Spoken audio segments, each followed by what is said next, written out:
Menikmati Sambung Rasa.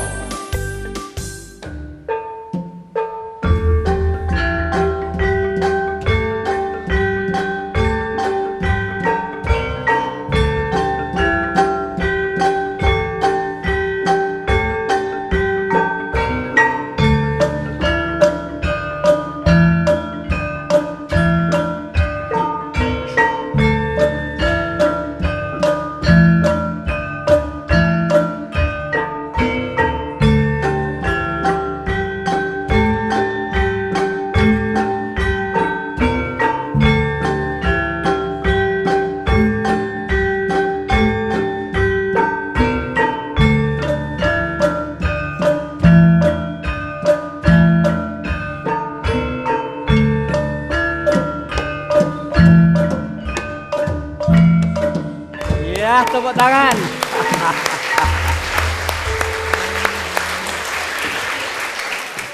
Para penonton Dama TV yang kami muliakan, suara gamelan tadi itu menggelitik jiwa kita. Terasa bahwa nuansa ini hidup di negeri yang begitu indah, Nusantara, yang sekarang Indonesia. Dan tepatnya kita sekarang berada di satu aula. Aula ini begitu amat bersih, indah dan sejuk karena kita berada di tengah-tengah kota Malang, kota pendidikan. Dan ini tepatnya adalah di sekolah SMAK Frateran di Jalan Slamet Riyadi. Dan kelihatannya bangunan-bangunan dan nuansa di kiri kanan ini tata ruangnya begitu amat indah. Dan tidak salah karena ini sudah ada sejak zaman pendidikan sebelum Indonesia merdeka kelihatannya. Dan sekolah ini menjadi favorit dari siapa saja yang pengen anak-anaknya untuk memperoleh ilmu. Termasuk anak saya semuanya juga sekolah di Frateran sini dan juga sebagian di Koryesu. Hanya nyebrang kali saja. Nah, hari ini kita akan mencoba membedah suatu judul yang judul ini adalah yang sekarang ini mungkin sangat dibutuhkan oleh masyarakat kita. Judulnya adalah pendidikan yang berkarakter. Nah, kenapa mesti begitu? Pendidikan kok mesti harus berkarakter? Apa gunanya kita mencerdaskan pikiran kita? Apa gunanya kita mencerdaskan otak kita kalau kita tidak mempunyai karakter? Kenapa? Semakin banyak pendidikan, gedung-gedung sekolah, mulai dari TK-TK yang katanya internasional sampai perguruan-perguruan tinggi. Bahkan di negeri ini pendidikan sekarang anggaran belanja negara nasional sudah 20% untuk pendidikan. Tetapi secara umum kenapa pendidikan kita semakin merosot dan terus menerus merosot? Bahkan warga Trivitas Akademika banyak yang saling tawur. Antara pelajar banyak yang saling tawur.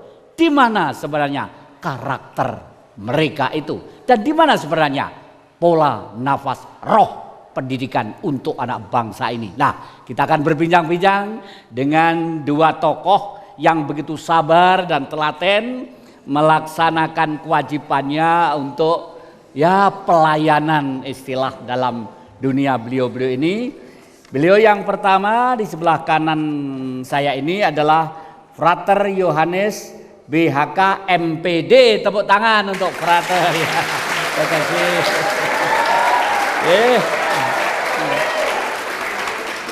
Dan yang kedua, beliau juga sangat sabar dan telaten mempersiapkan, melaksanakan, mencermati sisi positif negatifnya. Intinya harus yang alumnus ini harus betul-betul menjadi anak-anak yang bermanfaat untuk dirinya, keluarga dan masyarakat. Beliau juga tidak kalah pentingnya dalam peranannya adalah Bapak Kamilos Jendel SPD. Ya, tepuk tangan untuk beliau.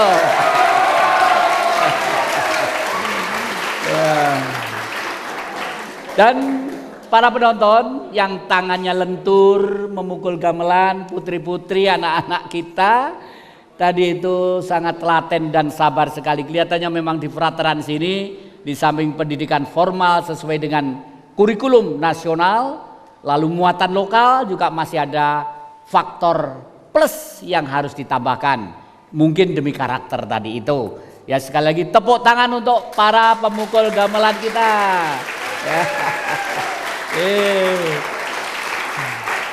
Ya. Siapa yang memimpin?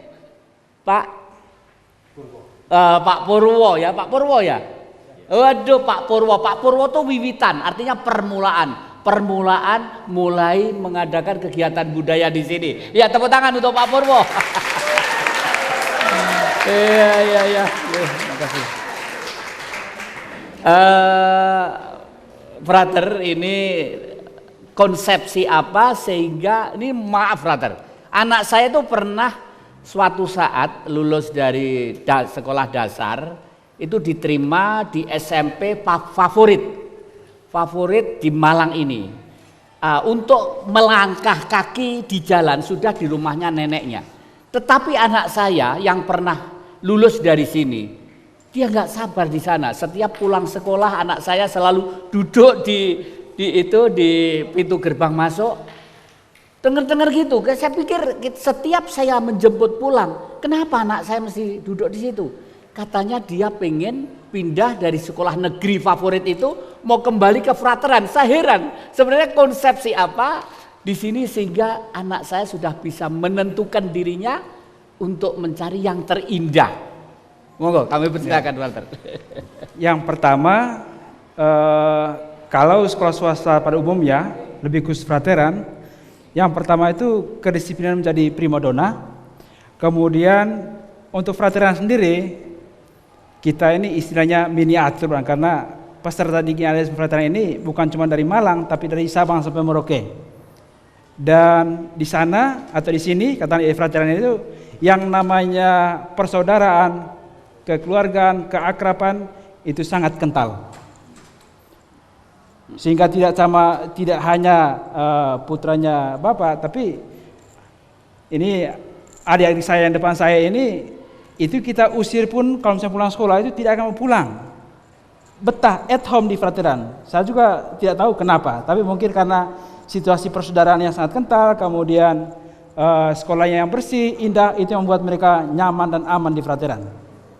Begitu berarti ya, bukan main hebat. Ya, para penonton Dama TV sudah menjadi tabiat umum. Umumnya kalau anak sekolah itu sebentar-sebentar lihat jam. Kalau sudah teng jam terakhir, hore, geruduk pulang. Tetapi di frateran ini kelihatannya begitu bel dipukul, mereka pun banyak yang tidak beranjak untuk menuju pulang karena merasa indah, merasa cinta, merasa sesuatu yang menyentuh hatinya. Nah, lalu ini Pak Kamilus, kira-kira program-program dasar pokok apa ya sehingga mereka itu mampu kerasan di kampus gitu ya? Baik, yang pertama itu kita berpikir secara positif bahwa pada intinya anak itu kembali kepada hati nurani. Masalah hati ini kan masalah yang berkaitan dengan kebetahan seorang dengan lingkungan tempat dia berada. Kalau anak misalnya sudah tidak punya hati di sini, bel itu langsung pulang kan gitu. Kesimpulannya bahwa dasar apa yang dipakai atau yang diterapkan di sini sehingga ada rasa kebetahan anak-anak untuk masih bertahan di sekolah, itu kami melihat dari sisi hati mereka yang menyatu dengan lingkungan pendidikan di sini sehingga ada hal itu terjadi. Di sisi lain masih ditunjang oleh yang disampaikan oleh Frater bahwa mungkin rasa keakraban, kekeluargaan, persaudaraan yang cukup tinggi mengikat mereka untuk tetap selalu berada di lingkungan sekolah. Lalu ada satu sisi ya, umumnya gambaran dari masyarakat luar.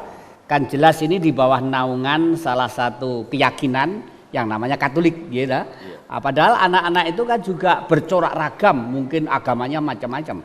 Bagaimana menyentuh hati mereka sehingga mereka itu sudah tidak ada gap lagi gitu. Seperti anak saya terus terang aja Islam ya, tapi nyatanya kerasan juga di sini, kerasan juga.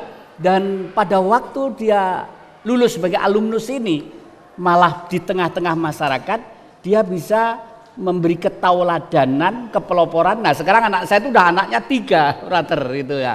Jadi saya pikir saya pengen tahu terus itu konsepnya apa untuk menyentuh itu, menyentuh karakter spiritualisme karena bercorak ragam agama tadi itu.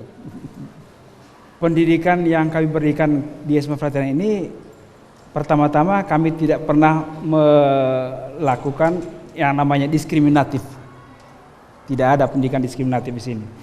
Kami memperlakukan semua peserta didik ini sama, tidak membeda-bedakan atas agama, suku, ras, agama, enggak. Ya. Kemudian lalu ini apa tentang muatan lokal dari sini apa yang diutamakan? Muatan lokal di sini ada berapa? Pertama itu bahasa Mandarin, ya. Kemudian ada pendidikan kemardibiataan. Kemudian ada entrepreneurship dan juga ada program life skill, dan di dalam program-program itu termuat atau terkandung yang namanya pendikar atau pendidikan karakter tadi itu. Nah, dalam pendidikan karakter itu kan ada semacam konfigurasi atau dimekarkan ada 18 nilai karakter yang harus ditanamkan, bukan diajarkan, ditanamkan, yaitu mulai religius sampai dengan tanggung jawab. Dan itu dimekarkan dari ada yang namanya olah pikir, ada yang namanya olah rasa atau karsa, kemudian ada olahraga dari itu. Dan di dalam pendidikan kita, pendidikan karakter itu memang sudah terintegrasi di dalam kegiatan pembelajaran itu. Sehingga Bapak Ibu guru yang ada di Frateran itu tidak hanya mengajar, tetapi juga mendidik. Dan dalam mendidik itulah menyentuh hati orang-orang muda ini. Sehingga kita mempelajarkan kepada mereka untuk tidak saling katakanlah ya menghina atau memfitnah atau menganggap agamanya paling benar atau enggak. Kita tidak mengajarkan mereka seperti itu. Kita pada prinsipnya menanamkan nilai-nilai katolisitas atau nilai religius yang umum dari itu. Jadi nah, peserta di sini seperti yang tadi dikatakan bahwa ini tidak 100% agama Katolik, enggak. Ada Katoliknya, ada Muslimnya, Kristennya, dan hampir merata. Dan adik-adik yang Muslim ini juga kita libatkan dalam kegiatan-kegiatan gereja nih. Dari itu.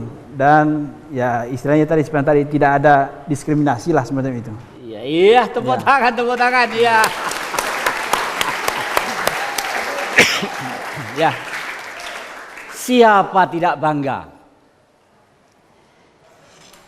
Inilah negara Pancasila yang tidak layak kita itu diskriminasi terhadap keyakinan.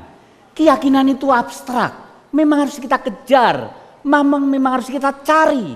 Tetapi begitu sangat gaibnya, tidak ada seorang manusia satupun yang mampu menjangkau kegaiban, keabstrakan, kemutlaan. Tetapi keyakinan mutlak harus ada.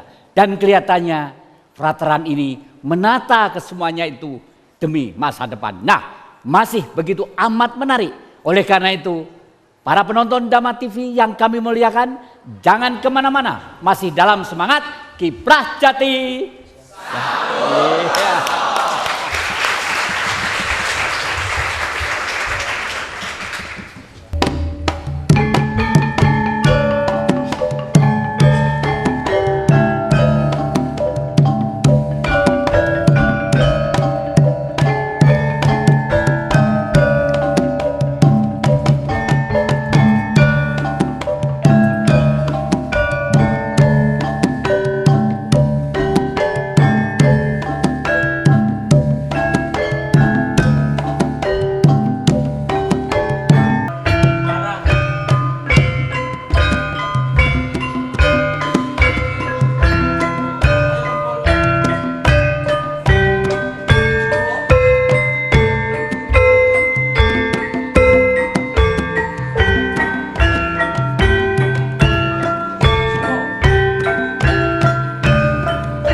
Terima kasih.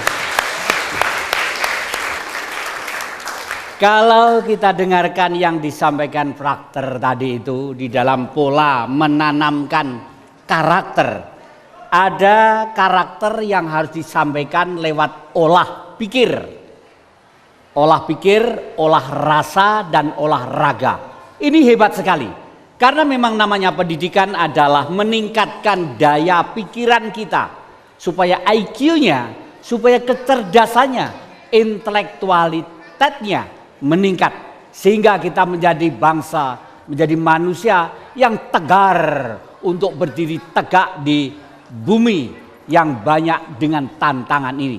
Dan yang kedua, di samping olah pikir tadi itu, kelihatannya veteran ini juga bekerja keras untuk mencanangkan supaya olah rasa ini betul-betul terwujud dalam lingkungan anak-anak didik di veteran ini. Dan tidak kalah pentingnya adalah olahraga tadi itu. Olah pikir, olah rasa, olahraga. Nah, kami ingin bertanya kepada Frater, implementasinya dari itu semuanya bagaimana, Frater? Ya. Jadi seperti yang tadi saya pernah katakan tadi bahwa ada 18 nilai karakter yang harus ditanamkan, yang dimekarkan dari olah pikir, olah hati, olah rasa, dan olahraga. Dan bagaimana implementasi itu di SMA Frateran? Olah pikir itu bagaimana peserta dilatih untuk berpikir kreatif, berpikir cerdas. Ya, sehingga pendidikan kita di sini tidak hanya seperti saya kata tadi mengajarkan atau mendidik, tapi juga mereka diberi tugas-tugas berupa penugasan struktur atau kegiatan mandiri tidak terstruktur. Kemudian mereka diberi tugas-tugas misalnya wawancara atau membuat makalah berupa observasi dan semacam itu. Itu untuk melatih olah pikirnya. Olah pikir, ya. Kemudian olah hati. Olah hati itu berkaitan dengan bagaimana kepekaan, kepedulian mereka terhadap lingkungan, terhadap temannya ketika terjadi sesuatu. Ya, sehingga dan mereka bisa menghargai, menghormati satu dan yang lain. Itu kan kerjanya hati. Ikut bela rasa, simpatik, empati terhadap orang lain. Olah rasa itu terkait dengan kepedulian terhadap lingkungan dan juga peduli sosial. Lingkungan ya mulai dari skop yang paling kecil, mulai dari kelasnya, sekolah, masyarakat, dan keluarga. Ya. Lalu olahraga terkait dengan kebersihan. Ya, kebersihan diri tentunya. Sayang kalau misalnya datang ke sekolah tidak mandi pagi kan, wah bagaimana? Nanti mukanya bukan muka yang segar, tapi muka yang seperti orang sakit. Maka olahraga itu ya antara menyangkut dengan kebersihan, kemudian sportivitas, kejujuran. Paling tidak pada saat ulangan atau UTS ya diharapkan supaya jujur, tidak ada yang nyontek. Nah, ini kan nilai karakter yang kita adalah sportivitas, kejujuran. Iya. Lalu ke Romo, ke Pak Kamilus nih, Pak Kamilus nih. Untuk kira-kira apa ada ya target jangka panjang Frateran sini untuk dalam rangka pengelolaan pendidikan ini? Mungkin ada usul-usul yang disampaikan kepada pemerintah atau kepada departemen yang terkait? Baik. Secara kebetulan memang program di sekolah kami itu mendukung apa yang dicanangkan oleh pihak yayasan, ya, Yayasan Mardiwiata. Karena ini sekolah Katolik, dia bernaung di bawah Yayasan Mardiwiata. Yayasan punya program adalah proyek untuk sampai tahun 2010 sampai 2030. Ini adalah sebagai langkah awal dalam penataan, baik itu dalam pengembangan di tingkat intelektual maupun dalam berbagai kegiatan yang mendukung, sehingga paling tidak nama lembaga masing-masing sekolah di bawah naungan Yayasan Mardiwiata ini bisa berkiprah dalam skala nasional bahkan internasional. Ya. Jadi itu yang program yang memang sudah dibuat atau dikembangkan oleh pihak yayasan. Sedangkan pihak sekolah ini hanya tinggal mendukung dan melaksanakan berbagai kegiatan itu dalam bentuk kegiatan-kegiatan yang kita lakukan dalam kurikuler atau ekstra kurikuler. Terima kasih, terima kasih. Nah, kami ingin mendekat kepada anak-anak ini. Sekarang ini kondisi dunia pendidikan dalam tingkat SMP, tingkat SMA, perguruan tinggi, ini menurut anak-anak kita di Frateran itu bagaimana ini? Siapa nih? Monggo, silakan. Mau usul kepada pemerintah, kepada lingkungan, kepada tokoh politik boleh. Ayo, harus angkat tangan. Siapa? Ya, nama saya Raden Mas Aldino Christian Mahendra. Saya mau usul, apakah seperti contoh yang di Jakarta itu kayak tawuran gitu masih harus tetap terjadi terhadap pendidikan di Indonesia? Apa kalau begitu terus kan bisa memalukan nama baik pendidikan di Indonesia? Apa tadi? Apakah tindakan seperti tawuran yang terjadi di Jakarta seperti itu akan terus berlanjut? Kalau begitu terus kan bisa mencoreng nama baik pendidikan di Indonesia. Ya, terima kasih. Ayo, bagus sekali. Harus gitu. Ayo, keluarkan pendapatnya. Anak-anak ini adalah pemilik negeri. Yang memegang negeri ini adalah anak-anak, bukan yang tua-tua ini. Anak-anak harus melompat di baunya orang tua untuk menjemput zaman yang akan datang. Ayo, siapa lagi? Silakan ganti yang putri. Ayo, yang putri ayo monggo silakan. Saya Elizabeth. Berhubungan dengan adanya namanya Elizabeth. Berhubungan dengan adanya narkoba di Indonesia ini, kita sebagai siswa tidak perlu mengikuti dengan keadaan seperti itu. Kita harus mempunyai prinsip sendiri untuk maju ke depan.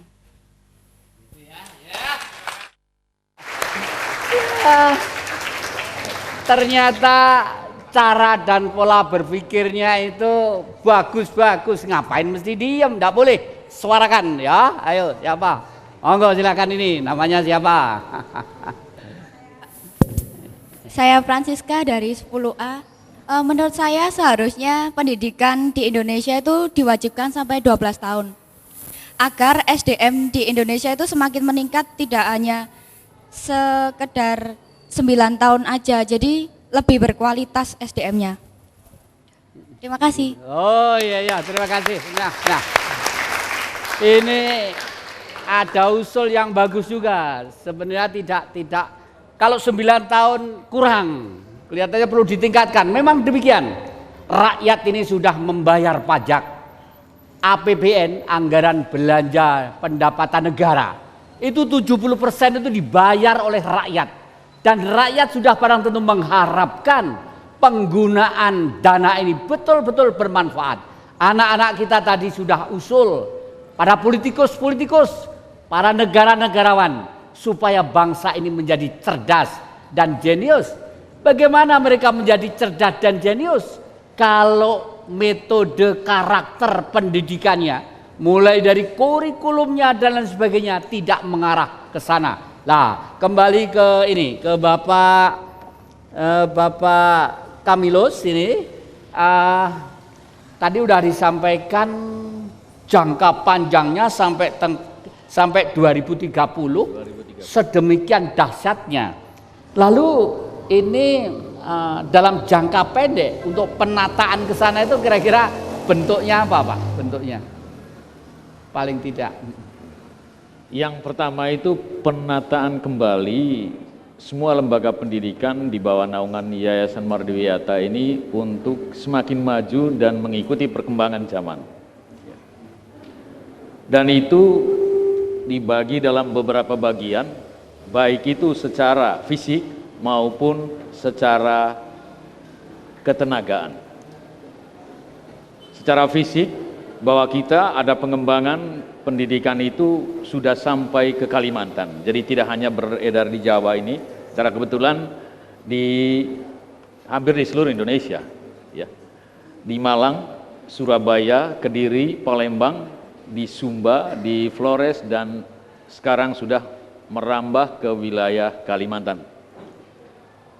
Nah ini secara fisik kita berusaha untuk mengembangkan dunia pendidikan itu, meningkatkan daya mampu dari generasi muda kita yang menyebar di seluruh wilayah Nusantara. Kemudian yang kedua, ditinjau dari segi tenaga kependidikan, maka pihak lembaga pendidikan menuntut untuk standarisasi kependidikan bagi setiap tenaga pengajar dengan standar minimal mengikuti program strata 1. Dan yang kedua, ada peningkatan upaya untuk pengambilan ke tingkat yang lebih tinggi. Ada beberapa jalan yang mungkin masih harus jadi pertimbangan dari pihak yayasan. Itu nanti ada perpaduan atau barangkali sementara ini masih ditanggung menjadi biaya pribadi, yang mungkin ke depan ini adalah bagaimana yayasan memikirkan supaya peningkatan kualitas tenaga kependidikan di sekolah, di masing-masing lembaga kependidikan itu bisa sama gitu. Terima kasih. Memang dan ini masih kami harapkan nanti Frater sama beliaunya nanti ada kritik-kritik, ada saran-saran, aubauan kritik terhadap sistem pendidikan kita secara nasional. Tetapi para penonton Dhamma TV yang kami muliakan, bicara masalah pendidikan kepada anak-anak sebenarnya adalah bicara masa depan bangsa ini. Begitu ruwet, begitu rumit, begitu bercorak ragam, tapi semua adalah tanggung jawab kita. Nah, masih akan indah kita pecah terus bersama-sama. Jangan kemana-mana dalam semangat Kiprah Jati.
Nah ini Bapak kita Ki Indarwanto, kami mohon untuk menyampaikan pendapat dalam kesempatan ini. Kami persilahkan. Terima kasih Ki Jati. Rahayu, semoga Tuhan senantiasa menyertai kita. Frater Yohanes dan Bapak Kamilus yang dirahmati, diberkahi oleh Tuhan, beserta anak-anak terkasih, putra-putri bangsa harapan pertiwi yang indah. Bersama Dhamma TV kita mencoba membedah pendidikan yang berkarakter. Kalau di sini kami minta ditemani oleh anak-anak kita yang cantik jelita, ya. Tentu kecantikan ini adalah berkat dari 18 karakter yang dicanangkan di SMA Katolik Frateran Kota Malang ini. Tanpa bermaksud menggurui dunia pendidikan, maka sebenarnya kalau kita tinjau dari segi psikologis atau tepatnya sejarah kebangsaan kita, maka jiwa yang melekat pada dunia pendidikan itu adalah jiwa religiulitas, jiwa keagamaan, jiwa ketuhanan. Di mana saudara-saudara kita yang terpanggil untuk mendidik anak-anak Nusantara ketika itu, dimulai sekitar abad 6-7 Masehi, saudara-saudara kita yang menganut agama Hindu dan Buddha memulai pendidikan di bumi pertiwi ini dengan terstruktur. Kemudian abad 13 disusul oleh saudara-saudara kita yang Muslim, yang sebelumnya mohon maaf didahului dengan taman pendidikan oleh Ki Hajar Dewantara. Kemudian disusul oleh Muslim, kemudian disusul oleh saudara-saudara kita Katolik, tepatnya abad 13. Pada saat saudara-saudara kita frater dari Portugis itu berada di tengah-tengah bumi Nusantara ini. Nah, dengan demikian maka karakter yang menonjol yang ada di lingkungan SMAK Prateran Kota Malang ini adalah watak ketuhanan yang berbineka, tunggal ika. Nah, oleh sebab itu kalau Frater Yohanes tadi menyampaikan, walaupun tidak lengkap, itu dimaksudkan adalah untuk memberikan kita ruang berdiskusi, maka kita terasa Ki Jati bahwa masuk wilayah SMAK Prateran di sini adalah nuansa kekeluargaan yang kental. Kita belum pernah mengenal, saya belum pernah mengenal Frater Yohanes dan Bapak Kamilus, tapi sambutan yang hangat sebagai anak-anak pertiwi, anak-anak bangsa Indonesia ini kami rasakan karena Frater Yohanes ada menerima dengan ketulusan tim kru Dharma TV ini. Nah, kemudian yang patut kita apresiasi terutama oleh masyarakat bangsa ini, yakni elit politik. Kalau Malang dengan terkenal Tribina Cita Kota Malang, dimulai ketika tahun 1964, tepatnya ketika Dewan Perwakilan Rakyat Daerah Gotong Royong di zaman Bung Karno itu mencanangkan Tribina Cita Kota Malang, maka pilar yang utama adalah pilar pendidikan. Nah, inilah yang dibina dan inilah yang dicita-citakan.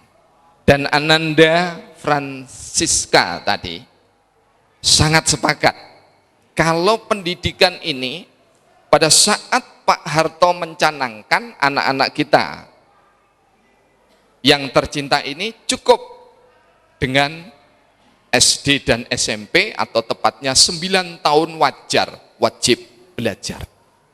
Tetapi 9 tahun wajar ini pun juga belum tuntas di seluruh republik yang tercinta ini. Karena itu usulan Ananda Francisca dari SMAK Prateran Kota Malang ini patut untuk diusulkan Frater Yohanes, dibuat surat resmi sebagai bentuk usulan bahwa pendidikan dasar dan wajib belajar itu 12 tahun. Mengapa? Karena ketika Pak Harto mencanangkan wajar 12 tahun, itu anak-anak kita, bahkan saya mungkin Ki Jati ya, belum pegang handphone Ki Jati. Sekarang sudah pegang handphone dengan berbagai variannya. Mengapa pendidikan yang berkualitas, bernas dan berkarakter kebangsaan ini salah satunya tidak ditingkatkan? SMA adalah batas wajib belajar. Karena wajib, maka sebagai konsekuensi logisnya pemerintah harus nyengkuyung saeko proyok. Jadi para elit tidak sekedar untuk bekerja membuat diri dan kelompoknya kaya, tetapi lebih dari itu. Elit politik dan elit birokrasi harus sadar, dan kita harus miris kalau kita mendengarkan di antara 7 hal yang dianggap luar biasa oleh salah satu acara TV.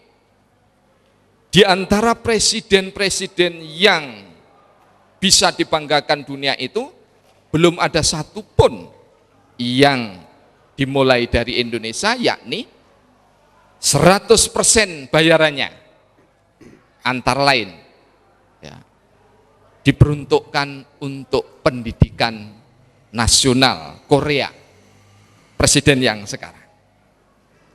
Kemudian Singapura menyusul, sementara sisanya 5 yang lainnya seluruhnya adalah 4 presiden Amerika, John Kennedy dan seterusnya, kemudian 1 wakil presiden dari Amerika.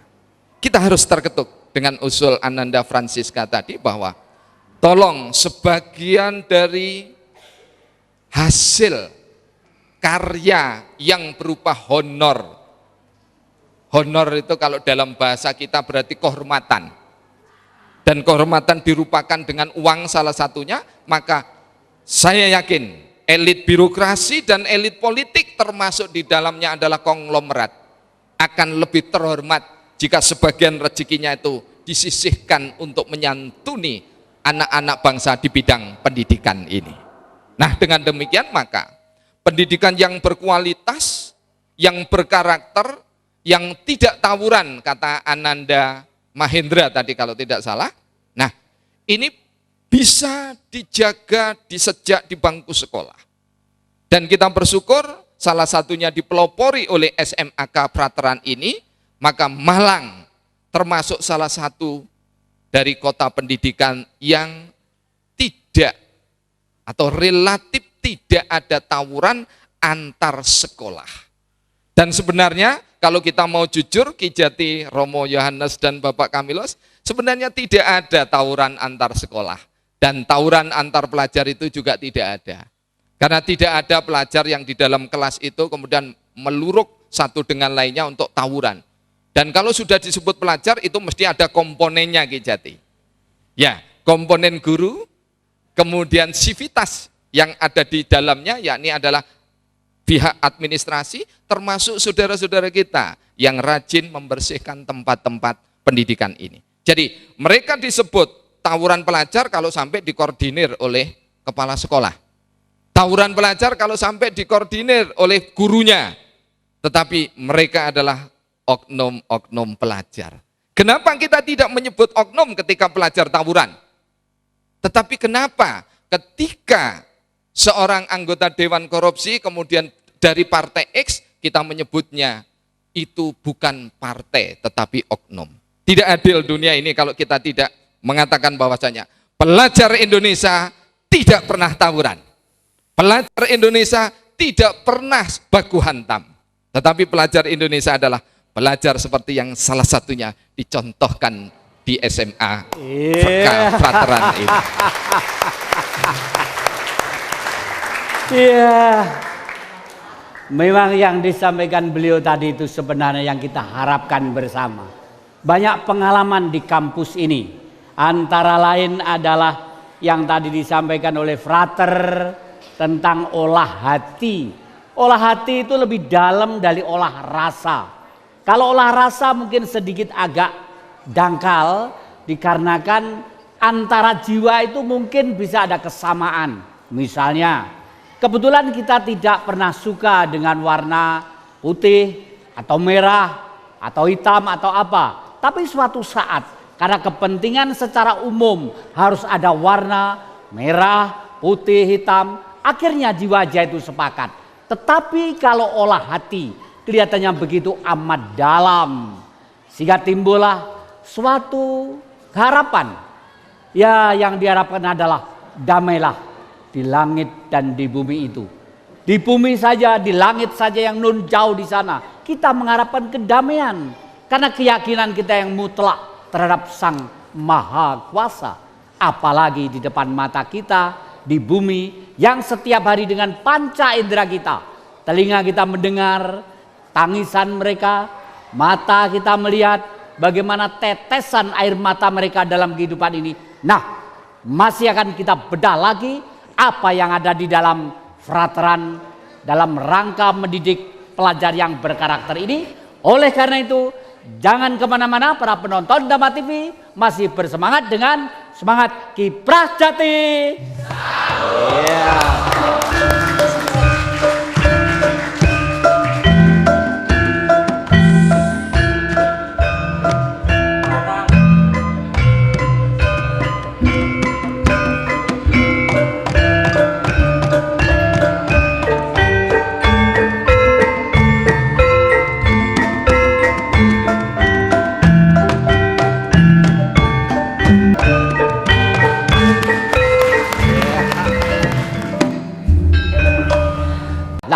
Saya sekarang mau bertanya kepada frater, tadi yang seperti kami sampaikan, nyatanya di negeri ini warga bangsa itu kalau mau menyekolahkan anaknya selalu terngiang-ngiang dengan dari mana cari duitnya. Nah, untuk mengatasi sistem kondisi ini, apakah frateran ini mempunyai sistem atau sistem apa ini gratis atau sistem apa gitu? Ya. Bagaimana frater?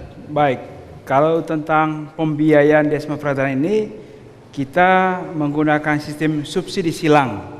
Artinya bahwa antara peserta didik yang satu dan peserta didik yang lain itu biayanya tidak sama, jadi saling mengisi dari semacam itu. Jadi yang berkelebihan bisa katakanlah menutup yang berkekurangan. Ya. Tapi tidak sama dengan pendidikan gratis, karena pendidikan gratis pun menurut saya itu tidak memberikan suatu pelajaran yang bermakna untuk masyarakat kalau pendidikan gratis. Betul. Ya. Karena sarananya Iya. bagaimanapun harus terpenuhi ya, Iya. terutama swasta. Swasta. Terutama swasta. Iya. Lalu Pak Dar, saya pengen tanya ini. Pak Dar itu rajin membaca. Pak Dar, di muka jagat ini sebenarnya tentang teori supaya anak bangsa pandai apa ada Pak Dar? Negara mana kira-kira? KJT, saya sepakat dengan Romo Yohanes, jika ini kondisi Indonesia seperti ini, maka swasta tentu saja adalah otonom. Jadi otonom dalam segala hal, termasuk dalam sistem kurikulum, muatan lokal, dan seterusnya. Tetapi ketika kita berbicara pemerintah, maka kita harus berkaca pada negara, salah satu negara yang paling miskin di dunia, yakni adalah negara Kuba. Tepatnya itu di mana Fidel Castro selama lebih dari 37 tahun memimpin.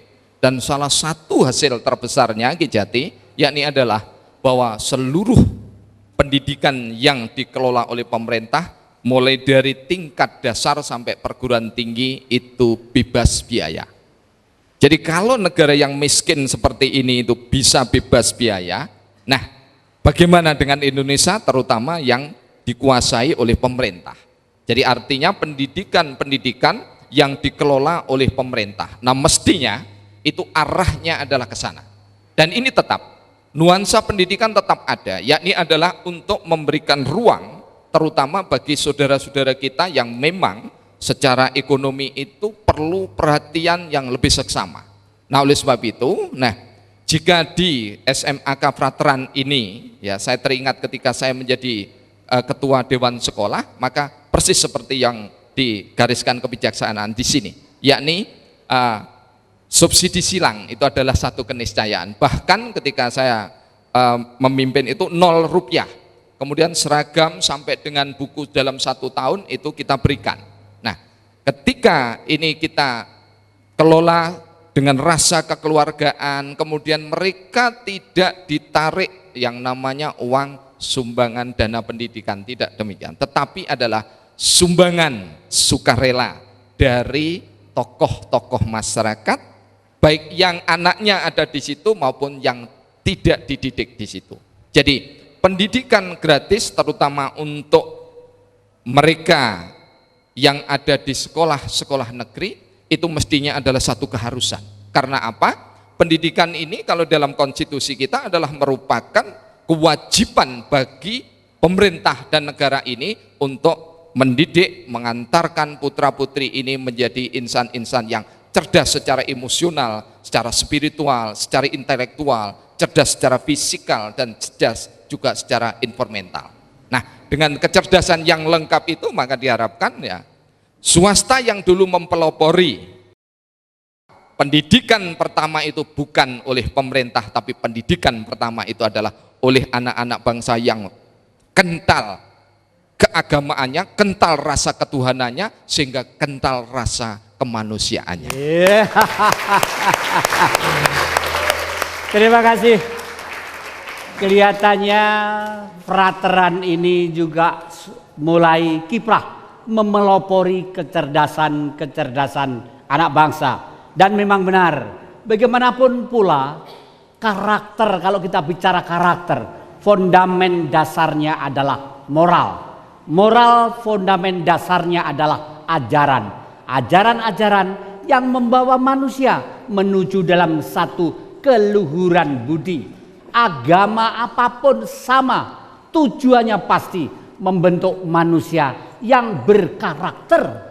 Sehingga manusia yang berkarakter itu secara umum bisa kita sebut yang berbudaya. Oleh karena itu, target ketuhanan yang Maha Esa dalam Pancasila yang pertama adalah membentuk manusia yang berkepribadian dalam kebudayaan. Artinya budi pekerti perilakunya tak ubahnya seorang penggembala. Siapa yang sadar akan keluhuran Sang Mutlak yang Maha Kuasa menggembala domba-dombanya. Sang penggembala pasti begitu amat mencintai kepada yang digembala, tidak memeras, tidak menginjak, tidak mengeksploiter. Bahkan kalau ada yang digembala lemah, dia akan diangkatnya, lalu dipangkunya di hadapannya, digendongnya penuh dengan kesetiaan. Bahkan sang gembala lebih baik lapar dulu sebelum yang digembalakan kenyang-kenyang. Dalam bahasa leluhur, negeri ini harus memelihara masyarakat bangsa pemilik negara. Paling tidak ojo nganti mangan rawarek nyandang cingkrang. Nah, tadi kita melihat kiprah dari Frateran dengan seluruh yayasannya secara regional dan nasional. Sudah ada planning kemandirian supaya anak-anak didik di sini berkarakter. Nah, tetapi sudah barang tentu ada pikiran-pikiran yang akan disumbangkan kepada masyarakat secara umum, negeri ataupun sistem politik pendidikan. Kembali ke Frater, dalam bentik-bentik pikiran kecil, apa ada kira-kira usulan-usulan kepada sistem pendidikan di negeri ini, Frater? Secara umum, monggo. Ya. Yang pertama untuk pemerintahan pusat terkait dengan ujian nasional, menurut hemat saya mendukung dengan ujian nasional, tetapi mungkin norma kelulusan atau kriteria kelulusan kalau selama ini kan sistemnya tunggal, dan menurut saya itu tidak mengakomodir sekolah-sekolah atau peserta didik yang ada di setiap daerah. Mengingat input setiap sekolah, setiap daerah itu berbeda-beda. Kemudian ada semacam disparitas atau perbedaan dari sisi prasarana pelajaran atau media pembelajaran yang berbeda antara satu sekolah atau daerah dengan daerah yang lain. Sehingga menurut hemat saya itu perlu diubah tentang norma atau kriteria kelulusan ujian nasional. Tidak tunggal tetapi harus ganda. Ganda dalam arti tinggal nanti sekolah atau daerah itu memilih kira-kira norma mana yang cocok atau sesuai dengan input yang ada di sekolah atau daerah tersebut. Kalau selama ini kan normanya tunggal.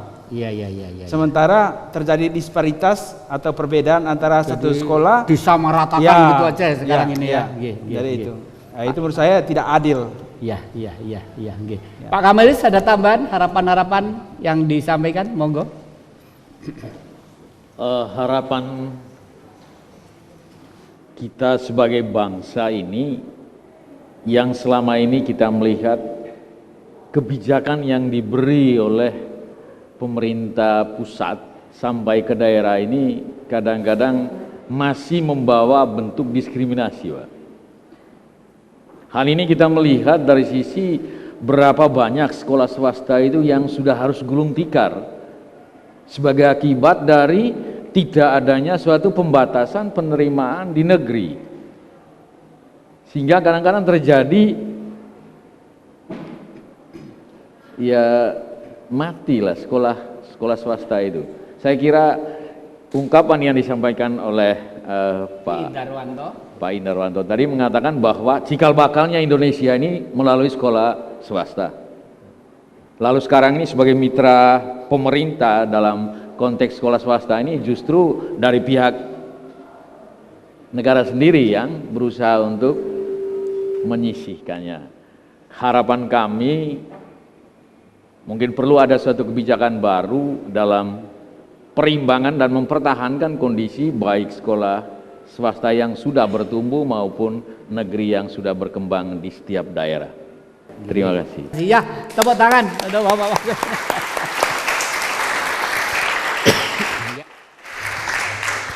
Ada dua pendapat tadi yang patut didengar oleh para politikus atau negarawan. Jadi tolong pikirkan dengan masak kalau membuat undang-undang. Tadi yang satu memang realita, negeri ini berapa tahun sih umurnya? Baru 67 tahun. Tapi bukan berarti negeri ini baru 67 tahun mendidik kepada putra-putra bangsa. Bahkan 1908 bagaimana bangkitnya kebangkitan nasional. Para pemikir-pemikir sudah mulai membuka ruang-ruang belajar supaya anak negeri ini pinter dan pandai. Demikian juga yang lainnya. Bahkan Frater tadi itu mensitir bahwa ujian nasional itu kalau bisa jangan tipenya tipe satu tipe. Bagaimana daerah-daerah yang lain yang tertinggal akan bangkit sesuai dengan kapasitas kemampuannya. Kalau ujian nasional itu disamaratakan begitu saja. Ini adalah kurang bijak. Termasuk juga undang-undang yang membuat diskriminasi bahwa ini negeri, ini swasta dan lain sebagainya. Negeri kita penduduknya besar, lahannya luas. Kita harapkan negeri saja dalam tanda petik pasti akan sangat berkurang. Oleh karena itu, supaya nuansa pendidikan ini merata dan dinikmati oleh anak bangsa, harus adil antara negeri dan swasta. Nah, kelihatannya demikian dan kita yakin bahwa semuanya masih tetap dalam perhatiannya Kiprah Jati di Dhamma TV ini setiap minggu jam 7 sore atau Senin jam 12 siang.